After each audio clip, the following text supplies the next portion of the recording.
Assalamualaikum warahmatullahi wabarakatuh. Salam sejahtera untuk kita semua. Semoga kita semua dalam keadaan sehat walafiat. Pada video kali ini kita akan mempelajari mata kuliah manajemen data atau manajemen basis data untuk pembahasan terkait dengan data models, ya. Apa itu data models dan seberapa penting data models itu dipelajari, termasuk juga macam-macam dari data models akan dibahas di video kali ini. Data models, ya. Data models itu merupakan representasi yang sederhana, ya, relatif sederhana, biasanya menggunakan grafik, ya. Dari representasi dari apa? Dari mungkin struktur data yang diperlukan dalam dunia yang nyata, ya, yang seringkali kompleks, gitu kan, ya. Jadi intinya data models ini berusaha untuk memberikan gambaran mengenai struktur data di satu perusahaan, mengenai data di satu perusahaan, ya. Manfaatnya buat apa? Salah satunya adalah sebagai sarana memfasilitasi antara pihak-pihak yang terkait dengan data tersebut, ya. Misalnya pengembang, desainer, programmer, dan juga end user, gitu kan, ya.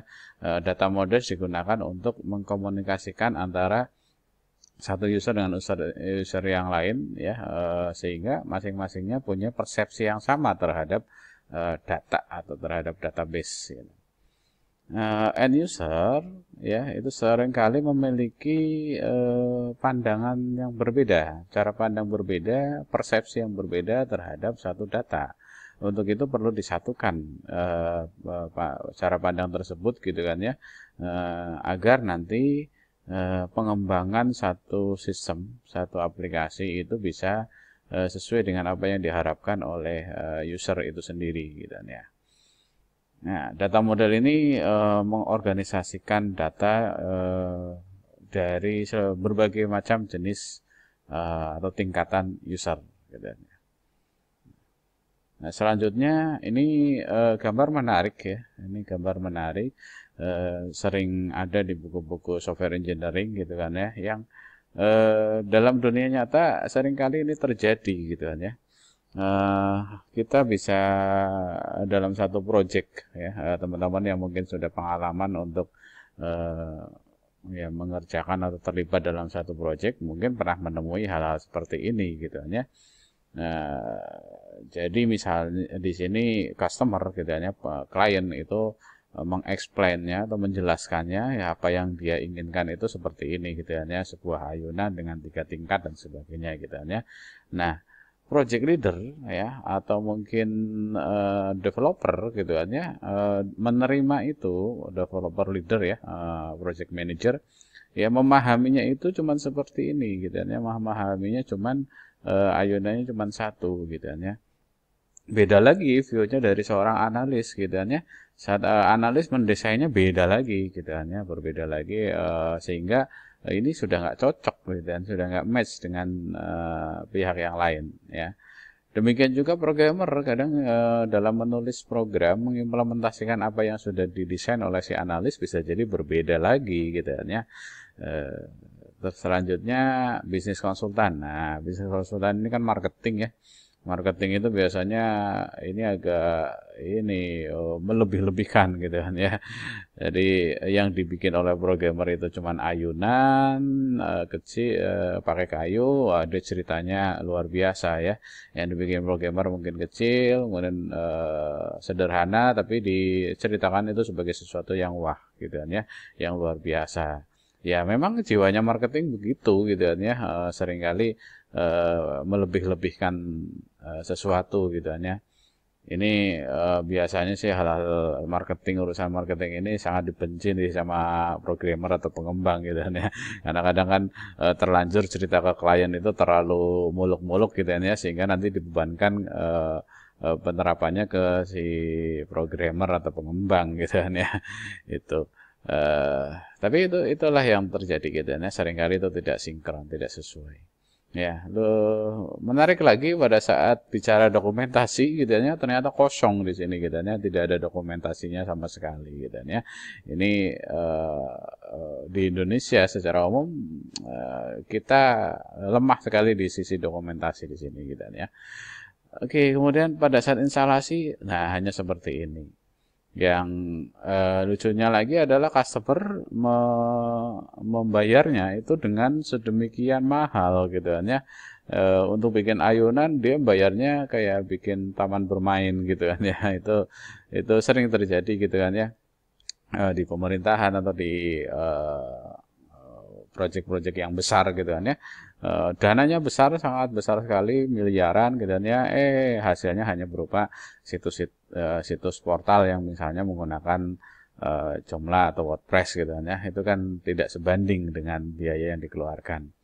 Supportingnya juga minim ya, supportingnya seringkali minim gitu kan ya. Pasca pengembangan itu seringkali pengembang itu tidak terlalu support ya terhadap mungkin perubahan-perubahan yang terjadi atau masalah-masalah yang terjadi gitu kan ya. Ini sangat minim. Nah, ternyata customer itu sebenarnya membutuhkannya cuma seperti ini gitu kan ya. Ini kan jadi ekspektasinya berbeda semua gitu kan ya. Nah, untuk itu memang dibutuhkan satu tool atau satu alat ya, satu mekanisme di mana agar masing-masing bagian yang terlibat dalam satu pengembangan software gitu ya, termasuk juga database ya, itu memahami sistem yang dibangun itu dengan pandangan yang sama, dengan pendapat yang sama, dengan persepsi yang sama. Ya, maka pentingnya data models, mempelajari manajemen data kurang lebih itu. Nah, lanjut ya, ini ada ilustrasi yang lain gitu kan ya. Nah, ini berbeda lagi nih gitu kan ya. Di gambar ini kita menemukan gitu kan ya bahwa ada dua orang ya, dua pihak, klien dan juga pengembang gitu kan ya. Si pengembang itu bertanya gitu kan ya. Dia diminta untuk mengembangkan satu software, nanya ke klien gitu kan ya. Sebenarnya yang dibutuhkan apa sih gitu kan ya, requirement-nya apa gitu kan ya. Nah, requirement dari si klien tadi gitu kan ya. Nah, ternyata si klien tadi gitu kan ya bilang bahwa saya ingin mengembangkan satu software dan saya minta Anda untuk mendesain software saya gitu kan ya. Ya nanya lagi dong gitu kan ya. Nah, lalu yang diinginkan dari software itu software yang seperti apa gitu kan ya. Ya, singkat cerita gitu kan ya, ya berdebatlah kurang lebih mereka gitu kan ya. Artinya tidak ada yang mau mengawali gitu kan ya, siapa yang mendefinisikan software itu di awal. Harusnya klien kan tahu apa yang dia mau gitu kan ya. Nah, akhirnya masih klien itu malah bilang gitu kan ya. Ya kamu bisa saya minta tolong nggak gitu kan ya. Tolong desainkan software ya saya gitu kan ya, desainkan software saya sesuai dengan requirement saya gitu kan ya. Balik lagi nanti requirement-nya apa gitu kan ya. Ini sering terjadi gitu kan ya. Ini berdasarkan pengalaman gitu kan ya. Kadang ini terjadi gitu kan ya pada saat kita dalam dunia project gitu kan ya, dunia pengembang gitu kan ya, itu seringkali ketemu berbagai macam jenis klien gitu kan. Salah satunya adalah ini gitu kan ya. Ini adalah tipikal klien yang dia nggak tahu apa yang dia mau gitu kan ya. Nah, dia nggak tahu apa yang dia mau ya. Ini potensi masalah, ya ada potensi masalah gitu ya. Potensi masalahnya adalah kita harus mengira-kira apa yang dia maui. Kalau itu software itu memang sifatnya generik ya, misalnya sistem HR atau satu situs perusahaan, itu mungkin kita bisa kira-kira gitu, kira-kira requirement-nya apa gitu ya. Tapi kalau itu udah spesifik akan sulit gitu ya. Nah, tapi sering kita temui klien-klien yang seperti ini gitu ya. Di sisi lain kadang juga kita menemui klien-klien yang bisa jadi dia nggak tahu apa yang seharusnya yang pas gitu kan ya untuk mengembangkan satu software, tapi dia sok tahu gitu kan ya, itu sering kali gitu kan ya, dia sok tahu gitu kan ya, dia mungkin banyak baca gitu kan ya, terkait dengan teknologi ini itu dan sebagainya, ya padahal kebutuhan aslinya tidak sampai ke sana gitu kan ya.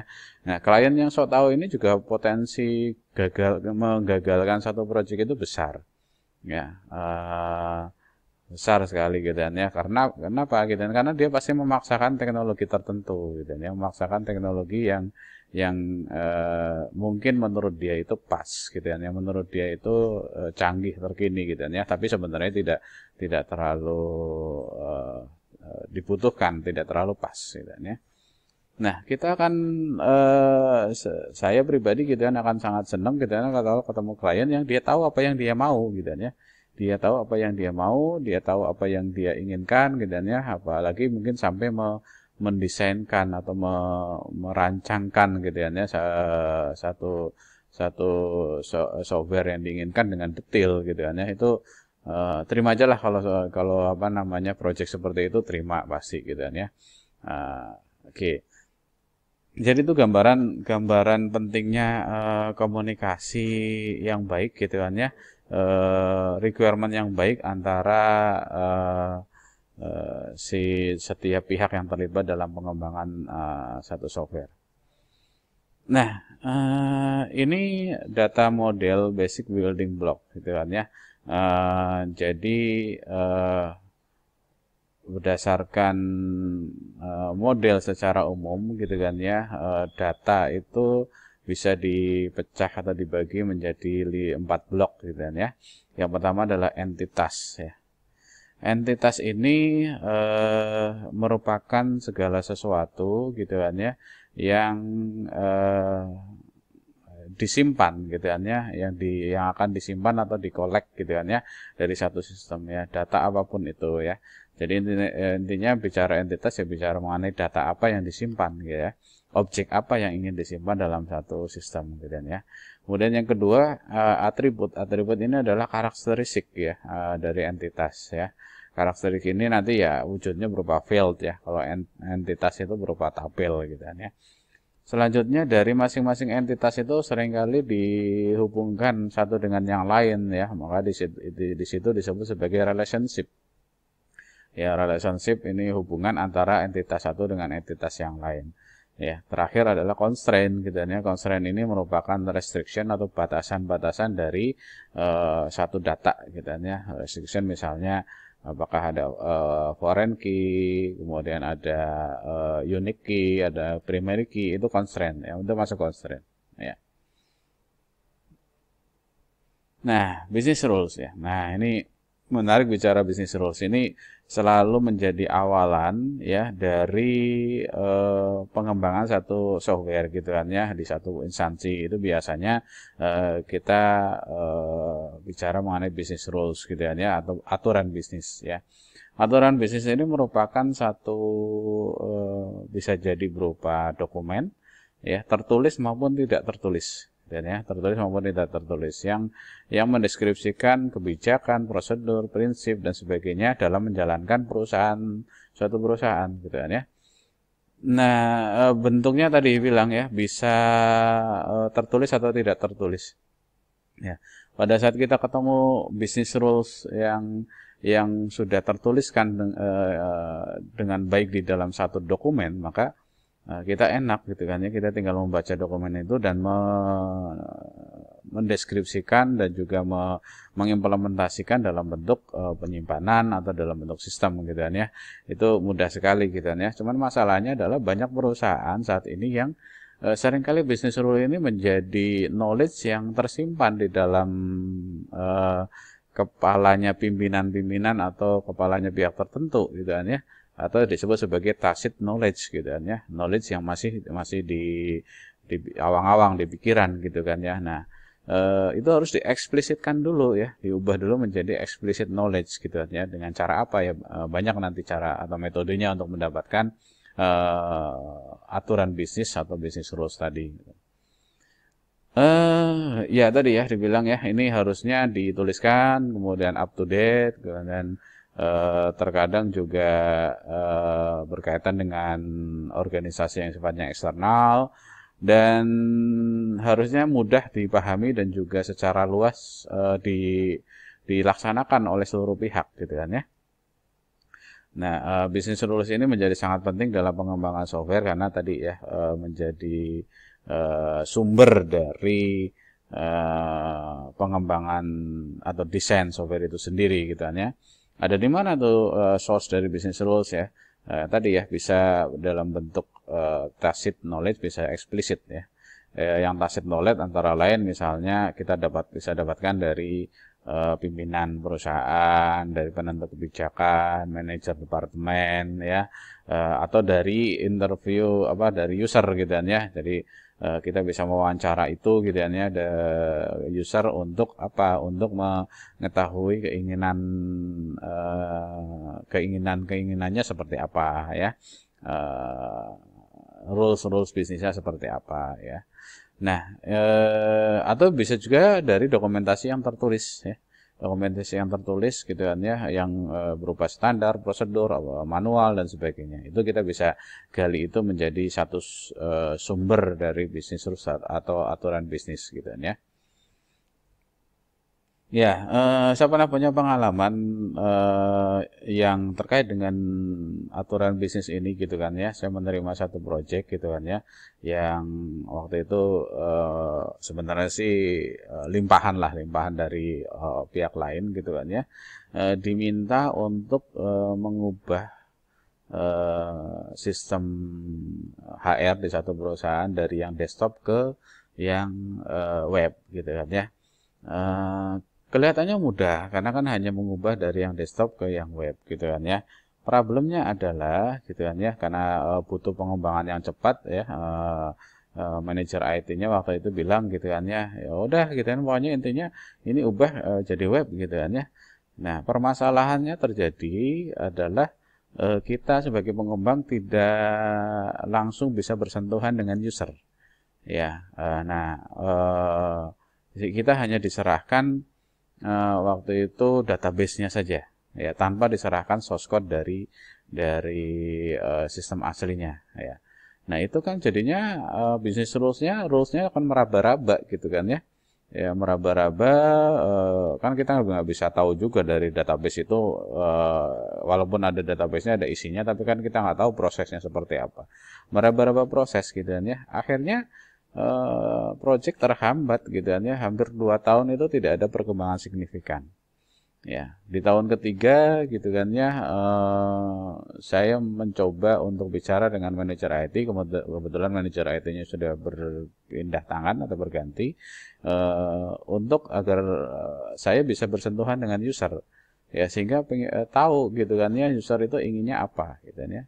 Ya, pada akhirnya diizinkan dan alhamdulillahnya setelah itu perkembangannya signifikan gitu kan ya. Hingga saat ini masih dipakai gitu kan ya. Itu hampir 10-15 tahun yang lalu lah gitu. 10 tahun yang lalu lah. Ya 2000 sekitar ya 15 tahun ya, sekitar 2010 ya, saya mulai 2010. Ya sekitar hampir 20 tahun.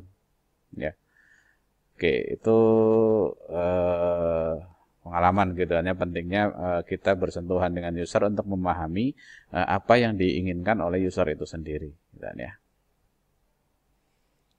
Nah, selanjutnya kalau kita sudah tahu atau mendapatkan business rule dari perusahaan, maka kita harus bisa mentranslate itu, mengubah itu ke dalam bentuk data model ya.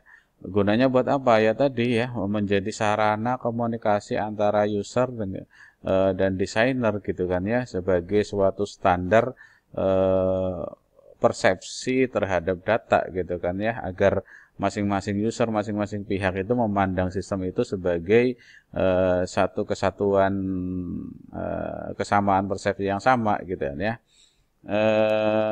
Ya memberikan akses ke desainer untuk memahami rule bisnis atau scope dari data, memahami proses bisnisnya dan sebagainya gitu kan ya. Jadi intinya setiap user itu bisa memahami sistem secara utuh gitu kan ya. Nah, pada umumnya untuk mentranslate business rule itu kita bisa mentranslate kata benda non gitu kan ya, menjadi entitas ya, atau data yang mau disimpan itu menjadi entitas ya. Kemudian verb kata kerjanya itu menjadi relationship, menjadi relasi gitu ya antar entitas ya. Relasi itu juga sifatnya bisa dua arah gitu ya. Misalnya contoh kita berkenaan dengan data mahasiswa gitu dan data kampus gitu ya. Maka yang bisa disimpan adalah mahasiswa. Oke, mahasiswa akan jadi entitas. Ada kelas di situ, oh iya akan jadi entitas. Ada mata kuliah, maka mata kuliah akan jadi entitas. Nah, kemudian masing-masingnya bisa dihubungkan dalam relationship, relasi gitu ya. Misalnya mahasiswa mengikuti kelas. Ya, kalau dibacanya di belakang ya kelas diikuti oleh mahasiswa. Ya, saya kira itu pernah dipelajari ya waktu di jenjang pendidikan sebelumnya di S1 ya, terutama yang IT. Oke, nah berikutnya evolusi dari data model ya. Data model ini juga berkembang ya dari hierarki, network, relasional, entity relationship, object oriented, key value pair, dan graph model dan sebagainya gitu ya. Nah saat ini kita berada di posisi ya yang banyak dipakai ya object oriented dan juga ERD atau entity relationship diagram ya. Oke, hierarchical model ini tahun 60-an ya. Tahun 60-an ini dikenalkan gitu kan ya untuk menyelesaikan permasalahan di manufacturing gitu kan ya yang kompleks gitu kan ya. Direpresentasikan dalam bentuk tree gitu kan ya. Jadi ada tree ke bawah komponen apa ya, komponennya apa dan sebagainya gitu kan ya. Ini hierarki struktur gitu kan ya. Penyimpanan data secara hierarkis gitu kan ya. Ini saat ini sepertinya sudah tidak digunakan gitu kan ya. Walaupun demikian di model-model yang ada saat ini masih ada ya dalam kata kutip ya sisa-sisa dari konsep hierarki model ya. Seperti konsep kalau di database ada spesialisasi, generalisasi gitu kan ya. Kemudian kalau di OOP itu ada misalnya penurunan sifat inheritance gitu kan ya. Parent child ya. Itu konsep hierarki sebenarnya gitu kan ya. Yang masih tersisa di model-model yang saat ini. Ya, karena sudah dipakai, jadi silakan nanti keuntungan dan kekurangannya itu juga ada gitu kan ya. Yang jelas kekurangannya ini lack of standard ini menjadi satu kekurangan yang cukup menonjol gitu kan ya. Karena tidak ada standar ya untuk hierarki model ini gitu kan ya. Karena tidak banyak orang make gitu kan ya. Waktu itu juga tidak berkembang ya. Agak kompleks gitu kan ya untuk diterapkan. Lalu muncul ada network model gitu kan ya. Di dalam network model ini sudah bicara mengenai efektivitas dari representasi data yang kompleks gitu ya, lebih efisien gitu ya. Performanya juga lebih baik dan juga lebih standar juga gitu ya. Di situ dikenalkan istilah namanya skema, subskema, kemudian data management language sudah menjadi cikal bakal dari perintah-perintah SQL gitu kan ya. Ini dimulai dari konsep network model ini gitu kan ya. Ya, termasuk juga data manipulation language ya dan sebagainya ya. Ini pun juga mungkin tidak terlalu sudah ada hubungan antar entitas secara vertikal horizontal gitu kan ya. Kalau tadi yang hierarki itu lebih ke arah vertikal gitu kan ya. Ini lebih ke arah horizontal gitu kan ya. Horizontal ada gitu ada invoice, produk itu ada hubungannya gitu kan ya. Sudah ada mulai hubungan one to many dan sebagainya gitu kan ya. Itu network data model. Kekurangannya masih sama ya, ini masih cukup kompleks ya, sulit untuk diimplementasikan gitu kan ya. Nah, selanjutnya muncul 10 tahun kemudian dari awal kemunculan data model yang hierarki adalah Bicot ya, model Bicot ya, yang didevelop oleh IBM tahun 70.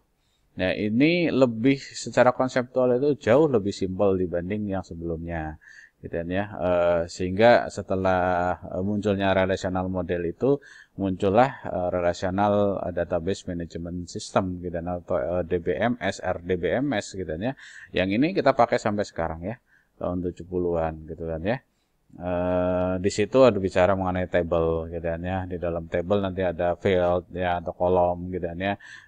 Nanti masing-masingnya mungkin ada recordnya dan sebagainya.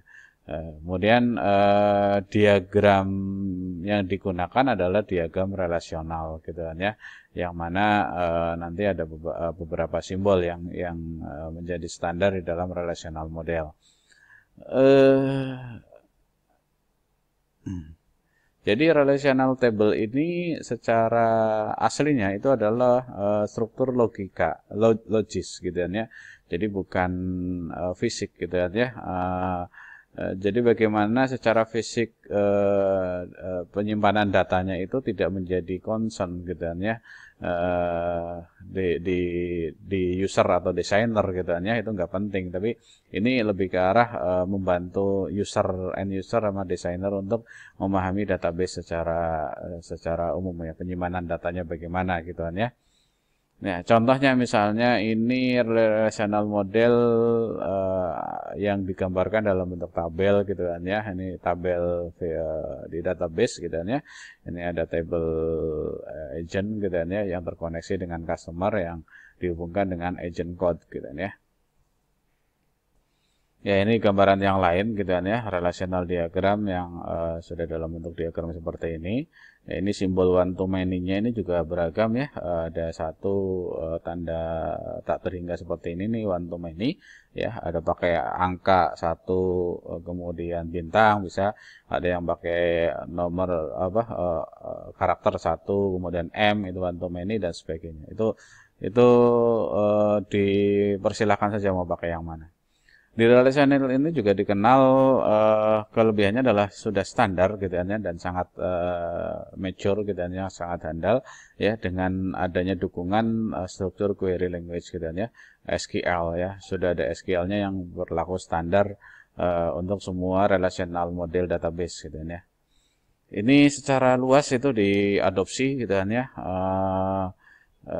Kemudian berkembang ya, di 76 disempurnakan oleh si Chen gitu ya, dengan istilah entity relationship model gitu ya. Kalau tadi kan cuma relationship model, tapi ini sudah entity relationship model gitu ya. Inilah yang grafik atau model yang kita kenal hingga saat ini sebagai ERD gitu ya, entity relationship diagram gitu ya. Oke, nah contohnya seperti ini gitu kan ya, one to many antara painter dengan painting gitu kan ya, one to many, kemudian ini employee dengan skill, ada many to many gitu kan ya, MN, employee to store, itu ada one to one dan sebagainya gitu kan ya. Jadi ini jenis-jenis relationship yang dalam beberapa pertemuan mendatang mungkin akan kita bahas juga gitu ya, untuk mengingatkan kembali materi-materi yang mungkin sudah pernah dapatkan di jenjang sebelumnya. Oke, nah simbolisasi aja ya. Ini simbolisasi, ada one to many pakai angka tadi, ada yang pakai simbol seperti ini. Ini one to many ya, ada yang simbol seperti ini, many to many, one to one dan sebagainya. Itu bebas saja merepresentasikan simbol, yang penting konsisten. Ya, selanjutnya muncul object oriented model ya. Di dalam object oriented model ini sebenarnya ya baru berkembang beberapa tahun terakhir ya, beberapa dekade terakhir gitu kan ya. Agak terlambat memang gitu kan ya di dalam penerapan object oriented dari sisi data model gitu kan ya. Kalau artinya kemunculan object oriented database management system itu juga belum sepenuhnya dipakai gitu kan ya. Mungkin tahun 2005-an gitu kan ya, itu ngetren banget tuh gitu ya, skripsi yang berbasis object oriented. Nah, membangun sistem berbasis object oriented gitu kan ya, itu tren waktu itu gitu kan ya. Nah, hanya saja saya bilang gitu kan ya, trennya object orientednya berhenti di konsep programming dan rancangannya, pemodelannya gitu kan ya, tapi tidak sampai ke database ya. Database-nya tetap relasional ya, teman-teman lihat, database-nya tetap relasional gitu kan ya. Tetap di situ ada one to many dan sebagainya gitu kan ya. Padahal sebenarnya kalau object oriented database management system, ini saya agak next, silahkan nanti dibaca ya. Nah, ini contohnya gitu kan ya. Ini object oriented model gitu kan ya. Kalau yang ini ER model masih ada one to many, dan sebagainya gitu kan, many to many, itu relasional. F model. Nah, dalam OO data model itu antara invoice yang ada di tengah di sini gitu ya. Invoice itu ada date, number segala macam. Nah, invoice itu terkait dengan customer, maka di dalamnya ada informasi customer, objek customer gitu kan ya. Jadi dalam satu objek ini di dalamnya bisa jadi ada objek lagi, dalamnya ada objek lagi dan sebagainya. Ini yang disebut sebagai OO model gitu ya, object oriented data model. Sekarang di database-database yang modern seperti NoSQL dan sebagainya itu sudah bisa dikatakan menerapkan object oriented model gitu ya. Nanti kita akan mungkin banyak bahas di pertemuan-pertemuan akhir dari mata kuliah ini. Ya, beberapa model yang lain misalnya Extended Relational Data Model ya. Ini perkembangan sih gitu ya dari ER model gitu ya yang mengadopsi atau memungkinkan adanya semantik data gitu ya. Semantik data itu ditambahkan konteks di sana terhadap data gitu ya. Dan sebagainya gitu ya. Ini summary-nya ya ini ya ringkasannya ya dari mulai hierarki, network gitu kan ya, relational, entity relational, semantik, object oriented, extended relational object oriented dan sebagainya. Semakin ke bawah ini semakin bicara mengenai konteks ya. Semakin mempertimbangkan konteks ya. Semakin tidak terstruktur ya, pada akhirnya semakin tidak struktur gitu kan ya. XML itu kan tidak terstruktur, tidak standar gitu kan ya. Ya kalau sana ini kaku ya, ke atas ini semakin kaku ya. Tidak fleksibel gitu kan ya. Oke, level dari abstraction data ya gitu kan ya. Jadi ini hanya secara konseptual bagaimana mengklasifikasi data model gitu kan ya. Ya kalau dari sisi level abstraksi dari data itu yang sifatnya eksternal, konseptual dan internal gitu kan ya. Ini standarnya menurut ya si Spark ini gitu kan ya, standarnya ANSI gitu kan ya. Oke, jadi seperti ini yang dimaksud eksternal model itu ya model yang memang digunakan secara eksternal dari sistem itu, dari sisi user lah mudahnya gitu ya. Seperti konseptual model ya ini misalnya kita mau menyajikan ke user end user gitu kan ya, tentu kita gunakan bahasa atau model yang lebih mudah dipahami oleh user ya. Tidak terlalu bisa dipahami oleh pengembang nggak apa-apa gitu, yang penting user itu memahami itu gitu kan ya. Lalu turun ke bawah ada konseptual model gitu kan, ini dari sisi desainer, analis lah gitu, sisi analis ya. Mundur ke bawah menjadi internal model, ini lebih ke arah nanti DBMS view ya. Jadi seperti struktur tabelnya lah gitu kan ya, sudah ada bicara tipe data ya, panjang fieldnya dan sebagainya. Hingga nanti physical model ya tabel yang tersimpan di dalam database itu sendiri gitu kan ya. Itu bicara mengenai level dari abstraksi data. Oke, ini penjelasannya, teman-teman bisa nanti baca gitu kan ya. Ini ada beberapa contoh eksternal model gitu kan ya, yang mungkin ada beberapa kasus di situ gitu kan ya. Oke, ini ada juga konseptual model. Nanti kita akan membahas ini semua di pertemuan-pertemuan mendatang gitu kan ya, masing-masingnya. Konseptual model, relational model dan sebagainya gitu kan ya. Internal model, physical model gitu kan ya. Dan seterusnya. Oke, saya kira ini rangkumannya, bisa dilihat gitu kan ya. Ya, itu aja. Terima kasih atas mungkin teman-teman sudah menyaksikan video ini gitu kan ya. Jangan lupa like, subscribe ya, komentar jika ada kesulitan silahkan, nanti mudah-mudahan bisa dijawab ya. Oke, sampai ketemu lagi di video mendatang ya. Assalamualaikum warahmatullahi wabarakatuh.